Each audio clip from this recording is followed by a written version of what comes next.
दिमाग हमारे शरीर के आकार के मुकाबले काफ़ी छोटा होता है, लेकिन हमारे पूरे शरीर के खून और ऑक्सीजन का 20% हिस्सा दिमाग अकेला इस्तेमाल करता है।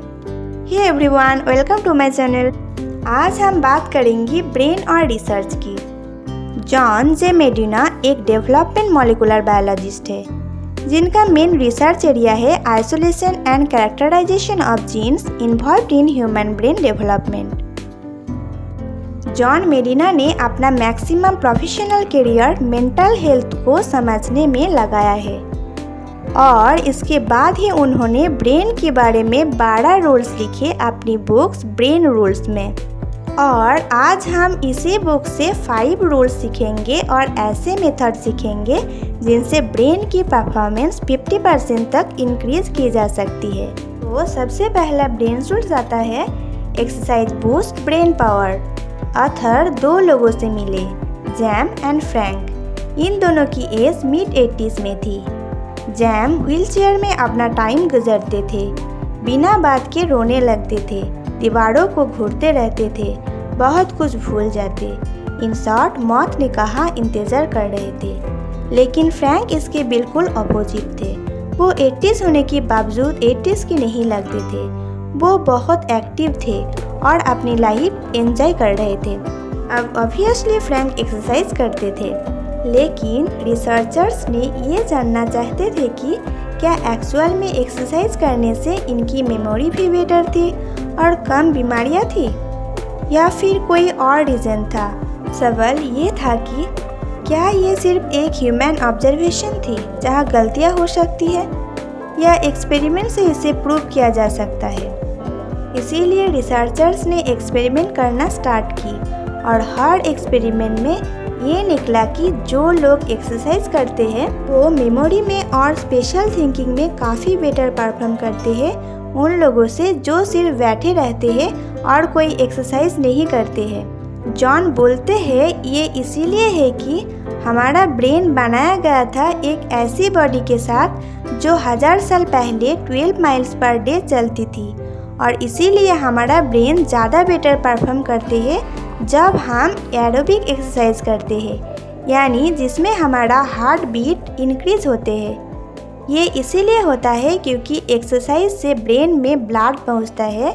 इससे ब्रेन को एक्सरसाइज और ग्लूकोज मिलता है जो ब्रेन जहरीली इलेक्ट्रॉन को निकाल लेता है। इस कंसेप्ट पर एक बुक भी लिखी जा चुकी है जिसका नाम है Spark the revolutionary new science of exercise and the brain. Next brain rule आता है the human brain evolve too. ये रूल्स कहते हैं कि ह्यूमन्स को मिलियन ईयर्स लगे ये अमेजिंग ब्रेन को पाने के लिए। पहले हमारे पास सिर्फ एक लिजर्ड ब्रेन था, यानी छिपकली वाला ब्रेन था, जो सिर्फ बॉडी के बेसिक फंक्शन को एक्टिव रखने के लिए यूज़ होता था, जैसे कि ब्रीदिंग, हार्ट बीट को मेंटेन रखना, सोना और जगना।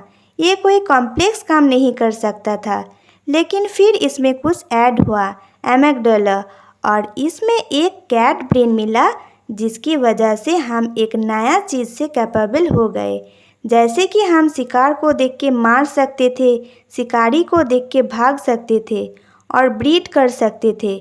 और फाइनली बहुत सालों के बाद इसमें ऐड हुआ कॉर्टेक्स, जो कि ब्रेन को इंटरनल पार्ट के साथ डीप कम्युनिकेशन कर सकता था, जिसके वजह से हम बोलने की स्किल, मेमोरी और प्रोसेसिंग पावर मिली। और ये सब इम्प्रूवमेंट तब हुई जब ह्यूमन सवाना में आए और जब हमने 4 टांगों के बदले 2 टांगों पर चलना सीखे, जिसके वजह से हमारे बॉडी को कम एनर्जी की ज़रूरत पड़ती थी और सारे एक्स्ट्रा एनर्जी इनको डेवलप करने में यूज़ होती थी, जिसके बदले हमें एक अमेजिंग कॉम्प्लेक्स ब्रेन मिला। नेक्स्ट ब्रेन रूल आती है every brain is wired differently. Michael Jordan, जो कि वर्ल्ड के एक बेस्ट बास्केटबॉल प्लेयर रही, उन्होंने 1994 में बास्केटबॉल छोड़कर बेसबॉल ज्वाइन कर ली थी और जॉर्डन को हार का सामना करना पड़ा। उनसे आउटफील्ड में 11 गलतियां हुई। उस सीज़न में उन्होंने सबसे कम स्कोर किया। कुछ लोगों को ये समझ में नहीं आ रहे थे कि ऐसा क्यों हुआ, क्योंकि बास्केटबॉल और बेसबॉल में काफ़ी चीज़ मैच करते हैं। रिसर्चर्स कहते हैं कि ये इसीलिए हुआ कि जो भी चीज़ हम अपनी बॉडी के साथ करते हैं, फिजिकली करते हैं, उसके अकॉर्डिंग हमारा ब्रेन की वायरिंग चेंज होता है।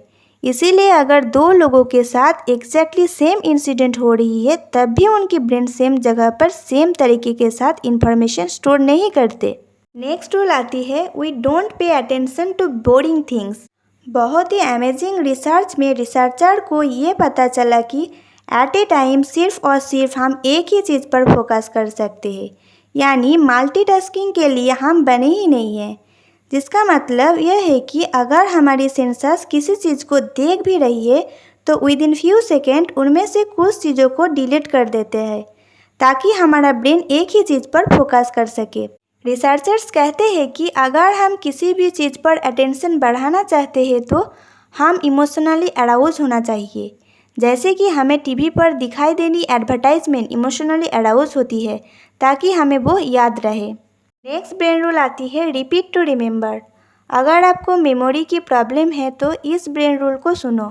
हम अपनी रिमेंबरिंग स्किल इंक्रीज कर सकते हैं अगर हम उस इंफॉर्मेशन को उस इन्वायरमेंट में रिकॉल करें जिस इन्वायरमेंट में हम उसे लर्न किया था।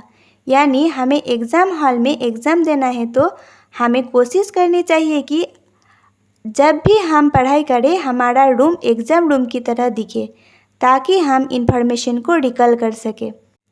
अगली वीडियो में हम रेस 7 रूल को जानेंगे। If you like it, make sure on the like button and subscribe to my channel for the upcoming videos. Thank you.